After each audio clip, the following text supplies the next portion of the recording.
बात बहुत पुरानी है। एक राजा था जिनकी 4 रानियां थीं। राजा और चारों रानियों को यह दुख था कि उनकी कोई संतान नहीं थी। राजा इस विचार से अवसाद में डूबा रहता कि उत्तराधिकारी के अभाव में उसके बाद राज्य का भार कौन संभालेगा। एक दिन राजा की सभा में एक आदमी आया और उसने बताया कि अमुक स्थान पर एक ओझा रहता है जो झाड़ फूंक जादू टोना जानता है और उसके मंत्रों के प्रभाव से कई बांझ स्त्रियों को संतान सुख प्राप्त हो चुका है। राजा को उस आदमी की बातों पर विश्वास तो नहीं हुआ, किंतु उसने सोचा कि उस ओझा से मिल लेने में कोई हानि भी तो नहीं है। यह विचार करके राजा अपने साथ कुछ सिपाहियों को लेकर ओझा से मिलने चल पड़ा। सघन वन के मध्य ओझा की झोपड़ी थी। राजा ने ओझा के पास पहुंचकर उसे अपनी समस्या बताई। राजन, आपकी चारों रानियां संतान उत्पन्न करने के योग्य नहीं हैं, किंतु आपकी 5वीं रानी से आपको एक पुत्र की प्राप्ति होगी। वह पुत्र शूरवीर होगा और आपके राज्य के लिए एक योग्य शासक सिद्ध होगा। ओझा ने कहा, किंतु मेरी 5वीं रानी तो है ही नहीं। राजा ने कहा, आपको अभी लौटते समय वन में एक अनाथ बैगा युवती मिलेगी। आप उससे विवाह करिएगा। वही बैगा युवती आपकी रानी बनकर आपको उत्तराधिकारी प्रदान करेगी। ओझा ने कहा। राजा ने ओझा को प्रणाम किया और अपने महल की ओर लौट चला। रास्ते में उसे किसी युवती के रोने का स्वर सुनाई दिया। पता करो कि ये कौन रो रहा है। राजा ने अपने सिपाहियों को आदेश दिया। सिपाही ढूंढ खोज में लग गए। अंततः उन्हें एक युवती दिखाई दी जो एक पेड़ के नीचे बैठी रो रही थी। सिपाही उसे पकड़कर राजा के सामने ले आए। तुम कौन हो? यहाँ घने वन में क्यों रो रही हो? राजा ने उस युवती से पूछा। मैं एक अनाथ हूँ। मैं अपने दूर के संबंधियों के साथ रहती थी, किंतु आज उन लोगों ने मुझे यहाँ वन में लाकर छोड़ दिया। अब मेरा इस दुनिया में अपना कहने वाला कोई नहीं है। इतना कहकर वह युवती पुनः रोने लगी। क्या तुम बैगा हो? राजा ने युवती से पूछा। जी हाँ, किंतु आपने ये कैसे जाना? युवती को आश्चर्य हुआ। तुम इतनी सुंदर हो, इतनी सुंदर तो कोई बैगा युवती ही हो सकती है। तुम घबराओ नहीं। यदि तुमको स्वीकार हो तो मैं तुमसे विवाह करके तुम्हें अपनी रानी बनाना चाहता हूँ। राजा ने उस युवती से कहा। राजा समझ गया कि ये वही युवती है जिसके बारे में ओझा ने बताया था। युवती को भला क्या आपत्ति होती? हर युवती रानी बनना चाहती है। उस युवती ने भी सहर्ष स्वीकृति दे दी। राजा युवती को लेकर अपने महल लौट आया। उसी दिन उसे बैगा युवती से विवाह कर लिया और उसे अपनी 5वीं रानी बना लिया। वह युवती बैगा रानी कहलाने लगी। बैगा रानी आने से शेष 4 रानियों को अच्छा नहीं लगा। वे बैगा रानी से चिढ़ने लगीं। जब रानियों को पता चला कि बैगा रानी गर्भवती है तो वे चिंतित हो उठीं। उन्हें लगा कि यदि बैगा रानी ने संतान को जन्म दिया तो वे उन सबकी अपेक्षा बैगा रानी का महत्व बढ़ जाएगा। जबकि राजा को बैगा रानी के गर्भवती होने का समाचार मिला तो वह फूला नहीं समाया। उसे लगा कि ओझा का कथन असर सत्य हो रहा है। उसे वह अपना उत्तराधिकारी मिल जाएगा। चारों रानियों ने तय किया कि बैगा रानी की संतान को जीवित ही नहीं रहने देंगी और इस बात की भनक राजा को भी नहीं लगेगी कि बैगा रानी ने संतान को जन्म दिया। षड्यंत्र रचकर चारों रानियां बैगा रानी की देखभाल का नाटक करने लगीं। संतान के जन्म का समय आया तो पहली रानी राजा के पास पहुंची। महाराज, अब वो शुभ घड़ी आ गई है जब इस राज्य को भावी राजा मिलेगा। ऐसे शुभ अवसर पर आपको महल से बाहर जाकर दीन दुखियों को दान दक्षिणा देनी चाहिए। पहली रानी ने कहा। तुम ठीक कहती हो। राजा को अपनी पहली रानी की बात उचित लगी। उसने अपने सेवकों को बुलाया और दान दक्षिणा देने महल से बाहर चला गया। चारों रानियां यही तो चाहती थी कि बैगा रानी जब संतान को जन्म दे उस समय राजा महल में ना रहे। राजा के जाने के बाद दूसरी रानी बैगा रानी के पास पहुंची। बहन, हम चाहती हैं कि तुम्हारी संतान को जन्म देते समय कोई कष्ट ना हो, इसलिए तुम ऐसा करो कि धान के कोठे के छेद में अपना सिर डालकर बैठ जाओ। इससे तुम्हारी संतान स्वस्थ होगी। दूसरी रानी ने बैगा रानी से कहा। बैगा रानी थी भूली और फिर भला कौन सी माँ ऐसी होगी जो अपनी संतान का भला ना चाहेगी। बैगा रानी ने दूसरी रानी की बात मान ली और धान के कोठे के छेद में अपना सिर डालकर बैठ गई। जैसे ही बैगा रानी बैठी वैसे ही उसकी कोख में हलचल हुई और संतान का जन्म हो गया। तीसरी रानी पहले से ही तैयार खड़ी थी। उसने बैगा रानी की संतान की जो कि एक सुंदर पुत्र था उठाकर चौथी रानी को सौंप दिया और पुत्र के स्थान पर एक गोल पत्थर रख दिया। चौथी रानी ने बैगा रानी के पुत्र को अपनी दासी को दिया। वह उसे लेकर जाकर वन में भूमि में गाड़ आई। दासी के जाते ही चारों रानियों ने बैगा रानी का सिर धान के कोठे से निकाला और विलाप करने लगी कि बैगा रानी ने तो पुत्र को नहीं बल्कि पत्थर को जन्म दिया है। तत्काल राजा को बुलावा आया और राजा ने पुत्र के स्थान पर पत्थर देखा तो वह आग बबूला हो उठा। उसे लगा कि ओझा ने उसे सिर्फ मूर्ख बनाया है और किसी डायन या चुड़ैल को उसके मत्थे मर दिया है, अन्यथा कभी कोई स्त्री किसी पत्थर को जन्म कैसे दे सकती है। राजा ने बैगा रानी को महल से निकाल दिया और वापस वन में भेज दिया। बैगा रानी के पास पुत्र के पैदा होने का कोई साक्ष्य नहीं था, अतः वह क्या कर सकती थी। उसने भी राजा की आज्ञा को चुपचाप स्वीकार कर लिया और दुखी मन से भी वन में चली गई। इसके बाद चारों रानियों ने राजा को समझाया कि हमें प्रजा को यह नहीं बताना चाहिए कि उसने एक पत्थर को जन्म दिया था, अन्यथा प्रजा के मन पर इसका बुरा प्रभाव पड़ेगा। हमें यह घोषित कर देना चाहिए कि बैगा रानी ने बच्चे को जन्म देते समय मर गई और उसका बच्चा भी नहीं बचा, इसलिए हम बैगा रानी के शव के बदले किसका अंतिम संस्कार करेंगे। राजा ने पूछा, बैगा रानी के शव के बदले मैं अपनी दासी का शव रख दूंगी। चौथी रानी ने कहा, चारों रानियां षड्यंत्र में सहायता देने वाली उस दासी को भी जीवित नहीं छोड़ना चाहती थीं ताकि वास्तविक बात किसी को कभी भी पता न चल सके। चारों रानियों ने ऐसा ही किया। बैगा रानी के शव के बदले दासी का शव रख दिया और धूमधाम से उसका अंतिम संस्कार किया। उधर जब दासी बैगा रानी के पुत्र को भूमि में गाड़ रही थी तो उसका यह कृत्य एक शेरनी ने देख लिया था।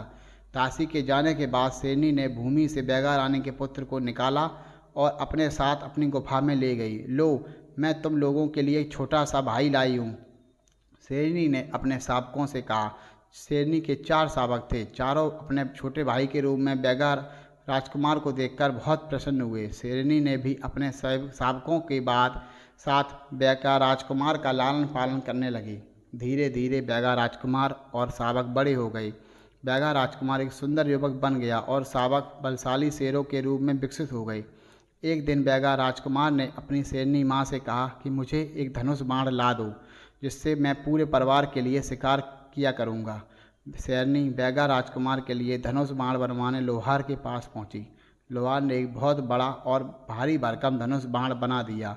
शेरनी ने धनुष बाण बैगा राजकुमार को दे दिया। उस दिन से बैगा राजकुमार अपने पूरे परिवार के लिए शिकार करने लगा। एक दिन राजा का एक सिपाही भटकता हुआ वन में आ पहुंचा। उसने बैगा राजकुमार को धनुष बाण से शिकार करते देखा। इतना बड़ा धनुष बाण उसने पहले कभी नहीं देखा था।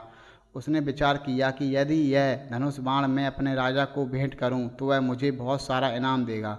इस लोभ में पड़कर सिपाही ने बैगा राजकुमार का पीछा किया।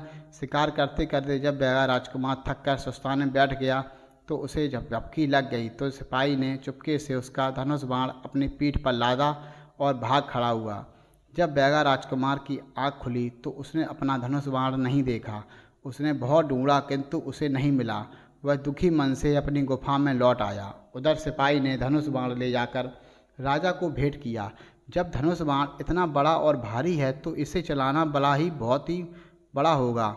राजा ने सिपाही से पूछा, नहीं महाराज, वह तो एक सुकोमल युवक था। सिपाही के मुख से असली बात निकल गई। यह सुनकर राजा सिपाही को बहुत क्रोध आया कि वह उसे चोरी का सामान भेंट कर रहा है। साथ ही उसे यह जिज्ञासा हुई कि वह कौन युवक है, जिसने देखने में कैसा है, किसका यह धनुष बाण है। राजा ने विचार किया कि यह धनुष बाण उस युवक को वापस कर देना चाहिए और जब वह इस युवक को इसे लेने आएगा तो वे उसे देख भी लेंगे।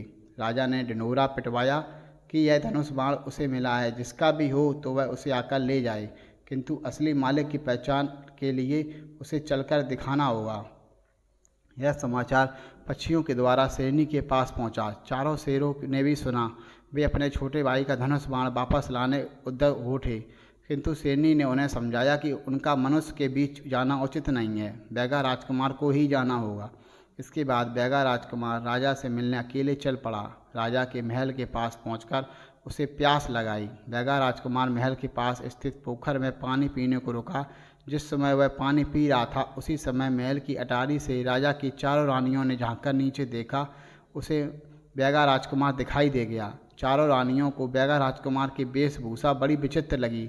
वे बैगा राजकुमार का उपहास करने लगी। देखो देखो, हमारे महल के पास ये कैसा पशु आया है। एक रानी ने बैगा राजकुमार का मजाक उड़ाते हुए कहा, हाँ, मुझे तो यह पशु बड़ा विचित्र दिखाई पड़ता है। दूसरी रानी हाँ हाँ में मिलाती हुई बोली, इसे तो राजकुमार से कहकर किसी पिंजड़े में बंद करवा देना चाहिए। तीसरी रानी ने हंसते हुए कहा, नहीं नहीं, इसे तो वापस जंगल में भगा देना चाहिए। चौथी रानी खिलखिलाती हुई बोली। रानियों के ताने सुनकर बैगा राजकुमार ने अपना सिर उठाकर रानियों की ओर देखा, फिर मुस्कुराते हुए बोला, मैं पशु की तरह भले ही दिख रहा हूँ, किंतु उन रानियों से तो अच्छा हूँ जिन्होंने अपनी पांचवी रानी की संतान को पत्थर का बता दिया। इतना कहकर बैगा राजकुमार महल के द्वार की ओर बढ़ गया, किंतु उसकी यह बात सुनकर चारों रानियां सन्न रह गईं। हमने तो यह बात सबसे छिपाई थी, राजा जी ने भी किसी को नहीं बताया। हमने अपनी उस दासी को भी मरवा दिया था जो यह भेद जानती थी, फिर इस युवक को कैसे यह भेद मालूम है? पहली रानी चिंतित होकर बोली, हाँ, यह तो बड़ी संकट का विषय है, हमें इस युवक की गतिविधियों पर ध्यान देना होगा। दूसरी रानी ने कहा। इसके बाद चारों रानियों ने अपनी विश्वस्त दासी को राजकुमार के पीछे लगा दिया। कुछ देर बाद दासी ने आकर रानियों को बताया कि वह युवक धनुष बाण चलाने आया है। रानियों ने यह सुना तो उन्हें योजना आई कि वह युवक चाहे धनुष बाण चला पाए या न चला पाए, किंतु इस परीक्षा के बाद उसे मरवा देना होगा, ताकि रानियों का भेद वह किसी और को न बता सके। बैगा राजकुमार को मरवाने के लिए रानियों ने 2 सिपाही उस स्थान पर भेज दिए जहां बैगा राजकुमार को धनुष बाण की परीक्षा देनी थी। उन्हें निर्देश दिया कि जैसे ही बैगा राजकुमार बाण चलाकर धनुष नीचे टिकाए, वैसे ही वे दोनों उसे मार डालें। रानियां बैगा राजकुमार को अपने सामने मरता हुआ देखने के उद्देश्य से परीक्षा स्थल पर जा पहुंची। युवक, धनुष पर बाण चलाओ, यदि तुम ऐसा कर सके तो हमें विश्वास हो जाएगा कि यह धनुष बाण तुम्हारा है। हम तुम्हें तुम्हारा धनुष बाण ही नहीं देंगे, अपितु ढेर सारा इनाम भी देंगे। राजा ने बैगा राजकुमार से कहा, महाराज, यह धनुष बाण मेरा है, मैं अभी इसे चलाकर यह बात सिद्ध कर दूंगा, किंतु मुझे इसी इनाम की लालसा नहीं है। यदि आप मुझे इनाम के रूप में कुछ देना चाहते हैं तो मुझे न्याय दीजिएगा। बैगा राजकुमार ने कहा, न्याय? यह कैसा इनाम मांग रहे हो युवक? राजा ने चकित होकर कहा, पहले आप मेरा धनुष बाण चलाना देख लें, फिर मैं अपनी बात स्पष्ट कर दूंगा। बैगा राजकुमार ने कहा और धनुष बाण चढ़ाकर प्रत्यंचा खींचकर बाण चला दिया। बाण गर्जना ध्वनि करता हुआ आकाश की ओर उठा और फिर बादलों को भेदता हुआ वापस आकर उन दोनों सिपाहियों के सिरों को भेदता हुआ निकल गया जो बैगा राजकुमार को मारने वाले थे। यह दृश्य देखकर चारों रानियां डर गईं, जबकि राजा बैगा राजकुमार का कौशल देखकर अभिभूत हो उठा। मांगो युवक, जो भी मांगना चाहते हो वह मांगो। राजा ने बैगा राजकुमार से कहा, महाराज, मुझे अपनी माँ के लिए न्याय चाहिए। बैगा राजकुमार ने कहा, न्याय अवश्य मिलेगा युवक, तुम्हारी माँ कहाँ है? मैं स्वयं उस माता का सम्मान करना चाहूँगा जिसने तुम जैसी वीर संतान को जन्म दिया। राजा ने कहा, महाराज, यही तो न्याय है। अन्याय की बात है कि मेरी माँ ने मुझे जन्म दिया, किंतु आपकी चारों रानियों ने आपसे यह कह दिया कि मेरी माँ ने एक पत्थर को जन्म दिया। बैगा राजकुमार ने कहा, क्या? राजकुमार ने चकित होकर रानियों की ओर देखा। रानियां समझ गईं कि अब उनका भेद छिपा नहीं रह सकता। उसी समय शेरनी अपने 6 पुत्रों के साथ वहां आ गई और उन्होंने रानियों को घेर लिया। भय से थरथर कांपती रानियों ने राजा के सामने सच्चाई उगल दी। राजा ने अपनी चारों रानियों की करतूत के बारे में सुना तो वह अवाक रह गया। इन चारों रानियों के सिर मुड़वाकर इन्हें हमारे राज्य से बाहर निकाल दो। राजा ने सिपाहियों को आदेश दिया। सिपाहियों ने रानियों को बंदी बना लिया और उसके सिर मुड़वाकर उन्हें बाहर कर दिया। इसके बाद राजा ने अपनी 5वीं रानी अर्थात बैगा राजकुमार की मां को खोज में सिपाही दौड़ा दिए। दूसरे दिन 5वीं रानी एक घने जंगल में मिल गई जहां वह झोपड़ी बनाकर रह रही थी। पुत्र, मैंने अपनी रानियों के बहकावे में आकर तुम्हारी माँ के साथ घोर अन्याय किया है, अतः एक अन्यायी राजा को राजा बने रहने का कोई अधिकार नहीं है।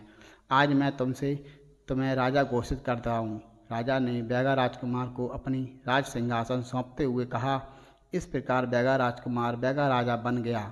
एक दिन राजा ने बैगा राजा से पूछा कि यह सच्चाई उन्हें कैसे पता चली थी।